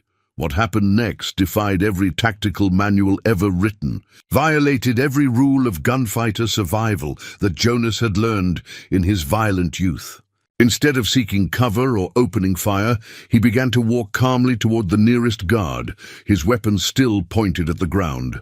"Shoot him!" Brennan screamed, but his men hesitated, confused by Jonas's apparent suicide march. The ghost of Cedar Ridge was supposed to fight, supposed to demonstrate the skills that had made him legendary. This quiet, almost peaceful approach towards certain death made no sense. Jonas reached the first guard, a scarred veteran who'd killed more men than he could count, and looked directly into his eyes. "Son," he said gently, "you don't want to hurt that little girl. She's never done anything to deserve what you're contemplating." Something in Jonas's tone, in the absolute certainty with which he spoke, made the guard's rifle waver slightly. This wasn't the cold voice of a legendary killer. It was the warm, measured tone of a father speaking to a troubled child. "I'm going to give you one chance to walk away," Jonas continued, still approaching with that same calm deliberation. "Take it, and you can ride out of here with your life and your conscience intact. Stay, and I'll kill you where you stand." The guard's hands began to shake. Faced with this inexplicable blend of gentleness and absolute lethality, his nerve finally broke. He threw down his rifle and ran for the canyon entrance, his courage evaporating like mist before the morning sun. "Stop him!" Brennan roared, but his remaining men were already backing away from their assigned positions. The psychological warfare Jonas was employing was more effective than any display of gunfighter skill could have been. By refusing to play the role of the violent legend, he'd become something far more terrifying. A man so certain of his purpose that death itself seemed to bend to his will. A shot rang out from the canyon walls above, and Jonas felt the bullet crease his shoulder, drawing blood, but missing anything vital. Without breaking stride, he drew and fired in one motion, the bullet finding its target with lethal precision. The sniper pitched forward from his perch, his rifle clattering on the rocks below. Now the real fight began. With the psychological spell broken, Brennan's remaining men opened fire in earnest. But Jonas was already moving, diving and rolling behind an overturned wagon as bullets whined overhead. The children screamed and pressed themselves against the backs of their cages, while their would-be executioners forgot their hostages in favor of their own survival. From his position behind the wagon, Jonas could see Annie's cage clearly. Her hair ribbon had come loose and was fluttering in the wind like a blue butterfly trying to escape the violence. It was that ribbon, that simple piece of fabric that connected his daughter to the mother she'd never known, that gave Jonas the strength to become something beyond legend. The ghost of Cedar Ridge rose from behind his cover like an avenging angel, both guns blazing with deadly accuracy. But this wasn't the cold, professional killing he'd once been famous for. This was the fury of a father whose child had been threatened, the righteous anger of a good man forced to do terrible things in service of love. 3 guards fell in the first exchange, their bodies hitting the ground before their minds could process what had happened. The survivors scattered, seeking whatever cover they could find in the exposed courtyard. But Jonas was already moving again, flowing through the chaos like smoke through wind. His guns speaking death with every shot. Marcus Brennan watched from his stone throne as his carefully planned demonstration collapsed into the very violence he'd sought to expose. But instead of proving that the ghost was just another killer, the scene unfolding before him revealed something far more dangerous. A man who'd learned to channel his deadly skills in service of something greater than himself. Annie's hair ribbon continued to flutter in the wind, a small flag of hope in a world gone mad with violence. And somewhere in the chaos of Perdition Canyon, the ghost of Cedar Ridge was coming home at last, not to the reputation he'd left behind, but to the love that had always defined him. The courtyard had become a slaughterhouse painted in smoke and blood. Jonas moved through the chaos like a force of nature, his guns speaking their deadly language with surgical precision. But it was the document clutched in Marcus Brennan's trembling hand that made Jonas's blood run cold, a detailed confession written in Brennan's own careful script, outlining every kidnapping, every murder, every calculated cruelty that had brought them to this moment. "Stop!" Brennan screamed, rising from his stone throne as his remaining men fell around him. "Stop, or I'll burn it all!" The locations, the other children, the families who are still waiting for their sons and daughters to come home, all of it dies with me. Jonas froze, his smoking gun still trained on the last 2 guards, cowering behind overturned furniture.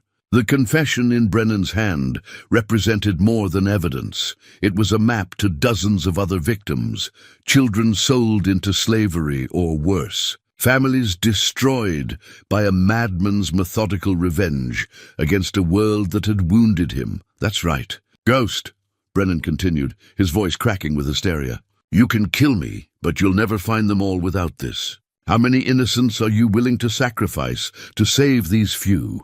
It was the perfect trap, designed by a mind that had spent 12 years studying every aspect of Jonas's character. Brennan knew that the man who'd become a peaceful rancher would never trade known lives for unknown ones, would never choose the certain salvation of a few over the possible rescue of many. But Brennan had made one crucial error in his calculations. He'd studied the ghost of Cedar Ridge, but he'd never truly understood Jonas Whitfield, the father who'd spent 10 years learning that love sometimes required impossible choices. "Annie!" Jonas called out. never taking his eyes off Brennan. "Can you hear me, sweetheart?" "I'm here, Papa." Her voice cut through the gun smoke like sunlight through storm clouds. "I'm not afraid." "I know you're not, darling. You're the bravest person I've ever known." Jonas's voice carried the weight of absolute truth. "I need you to close your eyes now and count to 10. Can you do that for me?" "Yes, Papa."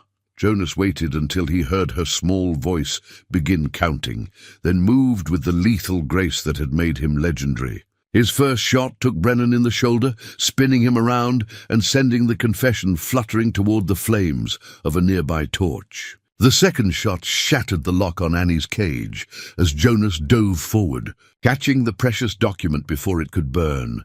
Brennan lay bleeding on the stones, his grand revenge reduced to a whimper of pain and frustrated rage. But his eyes still burned with the fanatical hatred that had sustained him through 12 years of planning and preparation. "You think you've won?"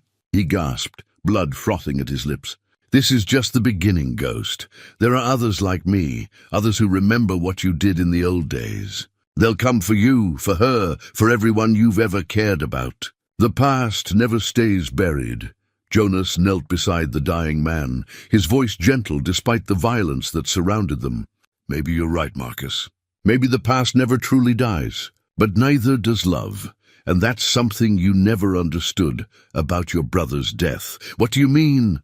"Thomas drew on me because he was trying to impress that saloon girl, because he wanted to prove he was man enough to deserve her attention. He died for love, Marcus, not for pride or reputation. And if you'd spent the last 12 years learning to love instead of hate, maybe this never would have happened." Brennan's eyes widened as the truth of those words penetrated his dying consciousness. In all his careful planning, all his methodical preparation for revenge, he'd never considered that his brother's death might have been motivated by the same force that now drove Jonas to such desperate acts of protection. "The children," Brennan whispered, his voice fading with his life. "The other children, they're in the document. Save them, Ghost. Don't let my hatred destroy any more innocence." With those words, Marcus Brennan died. His obsession finally released him to whatever judgment awaited men who'd let their pain transform them into monsters. Jonas closed the dead man's eyes with gentle fingers, understanding that he was looking at a reflection of what he might have become if Annie's love hadn't shown him a different path. "Papa?" Annie's voice brought him back to the present. She stood beside her opened cage, her blue hair ribbon somehow still bright despite everything she'd endured. "Is it over?" Jonas gathered his daughter into his arms, feeling her small body tremble with relief and exhaustion. Around them, the other children were emerging from their cages, freed by keys Jonas had taken from the dead guards. They were dirty, frightened, and traumatized, but they were alive and whole and finally safe. "It's over, sweetheart," Jonas whispered into Annie's hair. "We're going home." But even as he spoke those words, Jonas knew they weren't entirely true. The immediate danger had passed, but the document in his pocket contained evidence of crimes that stretched across 3 territories. There would be more rescues, more confrontations with the men who'd profited from Brennan's operation. The ghost of Cedar Ridge might have to ride again before this chapter of his life was truly closed. Catherine Morse emerged from the shadows where she'd hidden during the gunfight, her face pale with shock and something that might have been relief. "The territorial marshal is already on his way," she said quietly. "I sent word yesterday, after I realized what Marcus was really planning to do to those children." Jonas studied her face, seeing the woman who'd tormented him for months, but also recognizing the humanity that had finally overcome her loyalty to a madman's cause. "Why?" "Because I have a daughter too," she admitted, tears streaming down her cheeks. "She's 8 years old, and she thinks her mother died in a stagecoach accident. But seeing Annie, seeing how much you love her, I couldn't be part of destroying that. Some things are more important than revenge." The sound of approaching horses echoed through the canyon as Sheriff Coleman arrived with a full posse and the territorial marshal. They found Jonas sitting in the courtyard with Annie in his arms, surrounded by rescued children and the bodies of men who'd chosen violence over mercy. "Jonas," Coleman called out as he dismounted. "Are you all right?" "Is Annie?" "We're fine, Sheriff," Jonas replied, though his voice carried the weariness of a man who'd aged years in a single day. "All the children are safe, but there's more work to be done." He handed Brennan's confession to the marshal, watching as the lawman's face grew grim while reading the detailed accounts of kidnapping and murder. The document would lead to arrests across the frontier, would reunite families, and bring justice to men who thought themselves beyond the reach of the law. But for Jonas, the most important words in that confession weren't about crimes committed or victims claimed. They were the final lines, written in Brennan's careful script. "The ghost of Cedar Ridge showed me that even monsters can choose to love something more than they hate. I pray that God grants me the mercy I never showed others." In the end, Marcus Brennan had found a kind of redemption in his dying moments, proving that the frontier's promise of second chances applied even to men who seemed beyond salvation. It wasn't the justice Jonas had expected, but it was perhaps the justice the world needed, complex, difficult, and ultimately merciful. Annie stirred in his arms, looking up at him with eyes that held too much wisdom for a 10-year-old child. "Papa, are you still the ghost?" Jonas considered the question carefully, thinking about the man he'd been, the man he'd become, and the man he needed to be going forward. "I suppose I always will be in some ways. But I'm your father first. And that's what matters most." The blue hair ribbon fluttered in the wind as they prepared for the long ride home to Cedar Ridge. Behind them lay Perdition Canyon and the violence it had witnessed. Ahead lay the promise of healing, of families reunited, of communities made whole again by the knowledge that evil could be defeated when good men chose to act. The ghost of Cedar Ridge had ridden again, but this time he'd been guided by love instead of violence, mercy instead of vengeance. And in that transformation, perhaps, lay the true meaning of redemption, not the absence of our capacity for darkness, but the choice to use that capacity in service of the light. 3 months after the events at Perdition Canyon, Jonas Whitfield knelt beside Sarah's grave with wood shavings scattered around him like fallen snow. In his weathered hands, a new wooden horse was taking shape, larger than the original, more detailed, crafted with the patience of a man who'd learned that the most important battles were fought not with guns, but with love. Annie sat beside him in the prairie grass, her blue hair ribbon bright in the autumn sunlight as she arranged wildflowers on her mother's headstone. The physical wounds from her captivity had healed quickly, but the deeper scars were taking longer to fade. She still woke some nights calling for her father, still startled at unexpected sounds. But she was healing, growing stronger each day under the careful attention of a community that had rallied around the Whitfield family with remarkable compassion. "Tell me about the horse again." "Papa," Annie said, though she'd heard the story dozens of times in the months since their return from Perdition Canyon. Jonas smiled, his knife moving in careful strokes along the oak's grain. "Well, this one's special because it represents something different from the first horse. That one was about choosing to stay when you could run. This one's about choosing to heal when you could stay broken." The new wooden horse was indeed different from its predecessor. Where the original had been simple and innocent, this one bore the intricate details of a creature that had seen hardship but emerged stronger. Its eyes held wisdom rather than naivety. Its stance spoke of courage, tested rather than courage untried. Around them, Cedar Ridge was slowly returning to normal, though the events of the summer had changed the town in subtle but important ways. The rescued children had all been reunited with their families, thanks to the detailed information in Marcus Brennan's confession. Catherine Morse had testified against Brennan's remaining associates, helping authorities dismantle the entire kidnapping operation.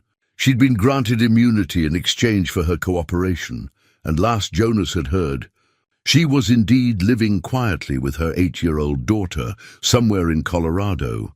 trying to build the kind of honest life she'd helped destroy for others. Mr. Whitfield? The voice belonged to Katie Morrison, the little girl Jonas had saved during the raid that started everything. She approached shyly, still bearing the scars from her burns, but moving with the resilience that seemed to characterize frontier children. My aunt sent me to invite you and Annie for Sunday dinner. She's making apple pie. Jonas looked up from his carving, seeing in Katie's earnest face a reminder of how interconnected their small community had become through shared trauma and mutual support. The Morrison family had taken the girl in after her parents' death, giving her the stable home she needed to process her grief and begin healing. "We'd be honored, Katie," Jonas replied. "Tell your aunt we'll bring fresh milk from our cow." After Katie skipped away, Annie looked at her father with the kind of direct gaze that had become her trademark since Perdition Canyon. "Papa, do you think the bad feelings ever go away completely?" It was the kind of question that required careful consideration, the sort of conversation that had become common between them as they both worked to understand what they'd endured and how it had changed them. "I think they become different," Jonas said finally. "Less sharp, maybe. Like how a broken bone heals stronger, but sometimes aches when it rains. The important thing is that we don't let the bad feelings make us afraid to keep loving people." Annie nodded solemnly, her small fingers tracing patterns in the prairie grass. "Sometimes I dream about those other children we saved. I wonder if they're having good dreams now, too." Jonas set down his carving and gathered his daughter close, breathing in the scent of the lavender soap that had become such a comfort during their reunion. "I think they are, sweetheart. And I think their families are taking extra good care of them, just like I'm taking extra good care of you." The territorial marshal had kept Jonas informed about the children rescued from Brennan's operation. All 18 had been successfully returned to their families, though like Annie, most were struggling with the psychological aftermath of their ordeal. A few families had even written to thank Jonas personally, their letters sitting in a drawer at home as testimonies to the ripple effects of choosing courage over safety. "There's something else I've been thinking about," Annie said, her voice taking on the serious tone that meant she'd been wrestling with important questions. "About you being the ghost and all that. Do you think you're still a good man, even though you had to kill those bad people?" Jonas paused in his whittling, understanding that this question went to the heart of everything they'd both been processing since their return from Perdition Canyon. "How did you explain to a 10-year-old that good people sometimes had to do terrible things? How did you help a child understand that her father was both a loving parent and a man capable of deadly violence?" "I think," Jonas said carefully, "that being good isn't about never doing hard things. It's about doing them for the right reasons and feeling sorry when they're necessary. I didn't want to hurt anyone at that canyon, but I wanted to protect you and those other children more than I wanted to stay peaceful." Annie considered this for a long moment, her young mind grappling with moral complexities that would challenge philosophers. Finally, she nodded. "So you're like the horse in the story. You chose to be wild again because love is stronger than staying tame." "Exactly." Jonas felt a surge of pride at his daughter's wisdom. "Love made me wild when I needed to fight, and love is making me gentle again now that the fighting's over."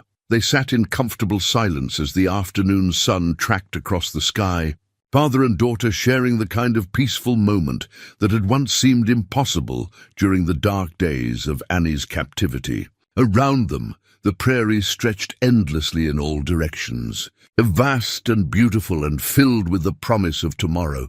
The sound of approaching horses brought them both to their feet, but there was no tension in the movement now. Cedar Ridge had learned to distinguish between visitors and threats, and these riders carried themselves with the relaxed posture of friends rather than enemies.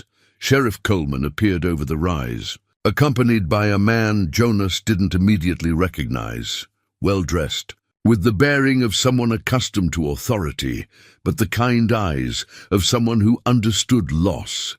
"Jonas." "Annie," Coleman called out as they dismounted. "Hope we're not interrupting, but this gentleman has traveled a long way to meet you both." The stranger stepped forward, removing his hat with the formal courtesy of an earlier generation. "Mr. Whitfield, my name is Harrison Blake. My son was among the children you rescued from Perdition Canyon." Timothy Blake, 8 years old, red hair and freckles? Jonas remembered the boy, one of the younger children who'd been held longest in Brennan's operation, traumatized but unbroken by his ordeal. "Of course. How is Timothy?" "He's healing, thanks to you. But more than that, he talks about you constantly. About how you promised all the children you'd get them home safe, and how you kept that promise no matter what it cost you." Blake's voice carried the weight of a father's gratitude. "I wanted to thank you personally, and to give you this." He handed Jonas a leather portfolio containing a formal document with official seals and carefully scripted language. It took Jonas a moment to understand what he was looking at. A gubernatorial pardon for all crimes committed during his years as the Ghost of Cedar Ridge, signed by territorial officials and endorsed by every sheriff whose jurisdiction had been affected by Brennan's operation. "The governor felt it was important to make this official," Blake explained. "After what you did at Perdition Canyon, after the children you saved and the criminal network you dismantled, there was unanimous agreement that your past should be formally forgiven. You're a free man, Mr. Whitfield, in every legal sense." Jonas stared at the document, feeling the weight of a burden he'd carried for 15 years suddenly lift from his shoulders. The Ghost of Cedar Ridge was officially dead, buried beneath the legal recognition that redemption was not only possible, but worthy of society's formal acknowledgement. "There's more," Blake continued. "The families of the rescued children have established a fund in your honor. It's designed to help other victims of violent crime rebuild their lives, to ensure that what happened to our children doesn't happen to others." Annie looked up at her father with shining eyes. "Papa, that means something good came from all the bad things, doesn't it?" "Yes, sweetheart," Jonas replied, his voice thick with emotion. "It means that sometimes, when we choose to do the right thing, even when it's hard, it helps more people than we ever imagined." As Blake and Sheriff Coleman prepared to leave, Jonas felt compelled to ask one final question. "How are all the children doing, really?" Blake's expression grew thoughtful. "They're children, Mr. Whitfield. They're resilient in ways that amaze us adults. Most are doing well, some are struggling, but all of them are surrounded by families who love them and communities that support them. Timothy asks about you and Annie regularly. I think he'd like to correspond with her, if that would be appropriate." "I'd like that," Annie said quickly. "I think about them too."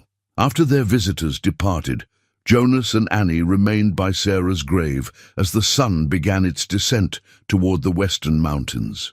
The new wooden horse was nearly finished, its form elegant and strong, a symbol of survival and renewal that would sit beside Annie's bed as a reminder that love could overcome even the darkest trials. "Papa," Annie said as she gathered the last of her wildflowers, "what do you think Mama would say about everything that happened?" Jonas considered the question while putting the finishing touches on his carving. Sarah had been a woman of deep faith and practical wisdom, someone who understood that the world was complicated and that good people sometimes faced impossible choices. "I think she'd say that love makes us brave enough to do hard things, and gentle enough to heal afterward," he replied. "I think she'd be proud of how brave you were, and how we both chose to keep loving people even when it would have been easier to build walls around our hearts." Annie nodded, seeming satisfied with this answer. "The new horse is beautiful, Papa, but I think I like it better than the first one because it looks like it's been through storms but decided to keep running anyway." Jonas smiled, recognizing in his daughter's words a wisdom that surpassed her years. The new wooden horse did indeed look like a creature that had faced hardship and emerged stronger, just as they had. Its eyes held depth rather than innocence. Its stance spoke of courage earned rather than courage assumed. As they prepared to leave the cemetery, Jonas placed his hand on Sarah's headstone one final time. "We're going to be all right, love," he whispered. "Annie's growing up strong and kind, just like you wanted. And I'm learning that being a good man doesn't mean being a perfect man. It means choosing love over fear, mercy over vengeance, hope over despair. The ride back to their ranch took them through the heart of Cedar Ridge, where people waved from porches and children ran alongside their horse, calling out greetings. The community had fully embraced them as heroes rather than pariahs, understanding that sometimes legends walked among them in the form of quiet ranchers who loved their daughters more than their reputations. That evening, as Annie played with her new wooden horse by the fireplace, Jonas sat at his kitchen table writing letters to the other families affected by Brennan's operation. He wanted to check on the children's progress, to offer support and friendship to parents who understood the unique trauma of having a child stolen and recovered. The letters were difficult to write, requiring him to find words for experiences that existed beyond normal language. How did you tell another parent that the nightmares would fade but never completely disappear? How did you explain that love was both the vulnerability that made targeting possible and the strength that made survival inevitable? But with each letter, Jonas felt the healing continue, not just for himself and Annie, but for an entire network of families connected by shared trauma and mutual support. They were becoming something more than victims or survivors. They were becoming a community united by the understanding that ordinary people could choose to be extraordinary when circumstances demanded it. Annie fell asleep by the fire, the new wooden horse clutched in her small hands, her face peaceful in the lamplight. Jonas carried her to her room and tucked her beneath quilts their neighbors had made during the long weeks when her fate was uncertain. The entire community had held vigil during Annie's captivity, praying and hoping and refusing to believe that evil would triumph over innocence. As he prepared for bed himself, Jonas caught sight of his reflection in the bedroom mirror. The face looking back at him bore new lines and grey hairs, the marks of a man who'd aged years in a few terrible days. But the eyes were different now, calmer perhaps, or more accepting of the complexities that defined human existence. The ghost of Cedar Ridge was indeed dead, buried not beneath soil and stone, but beneath the accumulated weight of choices made in love rather than anger. In his place stood Jonas Whitfield, father, neighbor, protector, a man who'd learned that true strength came not from the ability to take life, but from the willingness to risk everything to preserve it. Outside his window, the prairie stretched endlessly under a canopy of stars, vast and beautiful and filled with infinite possibilities. Somewhere in that darkness, other families were sleeping peacefully because a father had chosen to embrace his darkness long enough to ensure their children could remain in the light. The wooden horse sat on Annie's nightstand, watching over her dreams with carved eyes that had seen too much but chose to hope anyway. And in the morning, father and daughter would wake to another day of healing, another opportunity to prove that love was indeed stronger than fear, mercy more powerful than vengeance, hope more enduring than despair.